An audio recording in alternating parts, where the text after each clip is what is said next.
IBS हा शब्द तुम्ही कधी ऐकलाय? किंवा एखाद्या डॉक्टरकडनं ऐकला असेल, कुठे वाचला असेल, कुठे डिस्कशन चालू असेल तेव्हा ऐकला असेल. पण IBS म्हणजे नक्की काय? हा कोणता नवीन आजार आहे? IBS म्हणजे इरिटेबल बोवेल सिंड्रोम. तर हा कोणताही डेंजरस आजार नाही. पण कोणत्याही सिम्पटम्स आपण इग्नोर केले नाही पाहिजेत असं माझं म्हणणं आहे. तर IBS मध्ये नक्की काय होतं? ज्या लोकांना हा आजार असतो त्यामध्ये सारखं जेवणानंतर पोट फुगणं किंवा गॅसेस असणं, पचत नाही, काही काही स्पेसिफिक पदार्थाचं ते पचत नाहीत किंवा कॉन्स्टिपेशन होतंय किंवा डायरिया होतोय, हे 2 प्रकार असतात. अशा क्वांटिटी ऑफ कॉम्बिनेशनमध्ये सिम्पटम्स आढळतात. बरं मग काय कारण असू शकतं ह्या आजार होण्यामागे?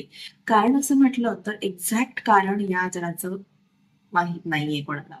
पण मेंदू आणि गट पोटामध्ये जे कनेक्शन असतं, चॅनलिंग असतं, ते कुठेतरी डिस्टर्ब असल्यामुळे हा आजार होऊ शकतो. या आजारामध्ये ट्रीटमेंट काय, कसं मॅनेज करायचं?